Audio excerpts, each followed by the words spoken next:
Herkese merhaba, kanalıma hoş geldiniz. Bugün sizlerle birlikte çok güzel bir toka yapacağız arkadaşlar. Pufi iple yapacağımız bu toka hem çok kullanışlı hem yumuşacık toka olacak. Dışarılardan almaktansa kendi tokamızı kendimiz yapacağız. İster hediye edebilirsiniz, ister kendinize, isterseniz de çocuğunuza yapabilirsiniz. Yapımına geçmeden önce kanalıma abone olmayanlar varsa eğer abone olarak destek olursanız sevinirim. Bildirim zilini açarsanız bir sonraki videolarımdan haberdar olabilirsiniz. Beğeni ve yorumlarınızı bekliyorum. Abonelik tamamen ücretsizdir arkadaşlar. İsterseniz hep birlikte yapımına geçelim. İhtiyacımız olan herhangi bir lastik toka, bir de pufi ip kullanacağız. İster küçük olanlardan, isterseniz de büyük olanlardan pufi ip kullanabilirsiniz. Şimdi ilk başlangıcını ben şu şekilde koparacağım. Çünkü sonunda bağlayacağız.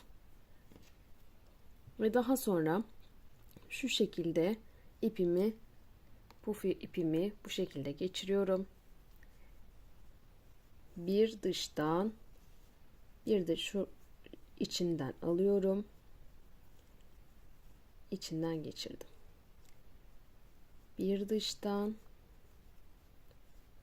bir tane de içten.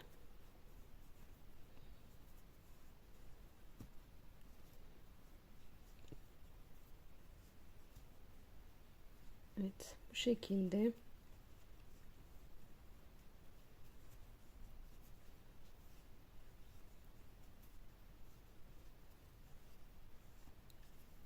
dolandırarak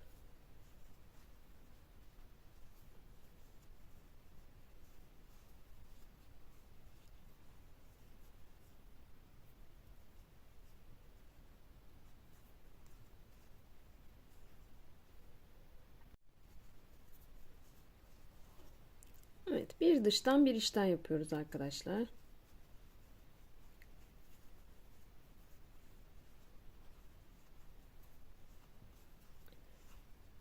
Şu şekilde sıkıştırıyorum. Tekrar devam ediyorum.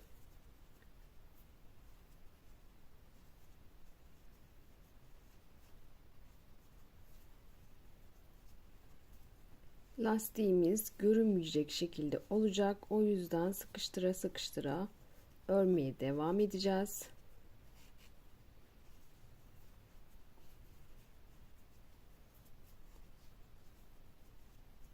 Tokamızın aldığı kadarıyla.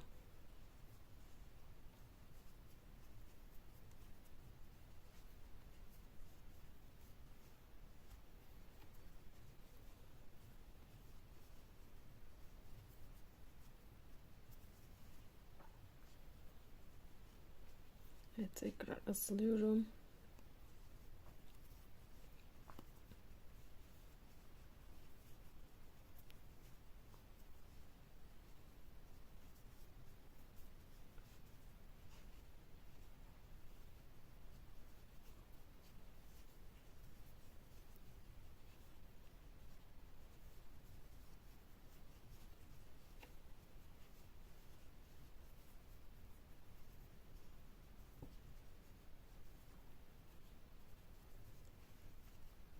Evet, devam ediyorum.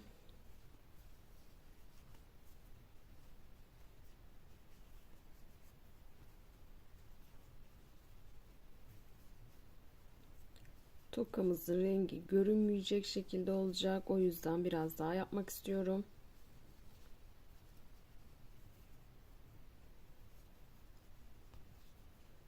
Evet, ipimizi keseceğiz. Şu şekilde ipimi kesiyorum. Ve aradan açıldı zaten arkadaşlar.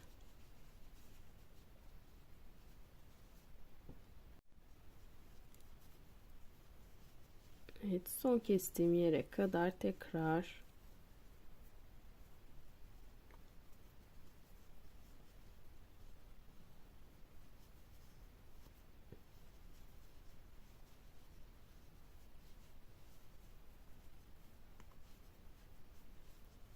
daha sonra şuradan kestiğim ipi geçiriyorum ve bu şekilde ipimizi bağlıyoruz.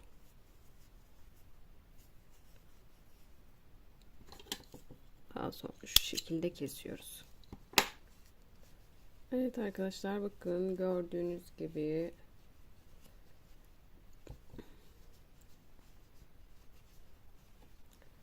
çok şık, çok güzel bir pufi tokamız oldu. İnşallah sizler de beğenmişsinizdir arkadaşlar.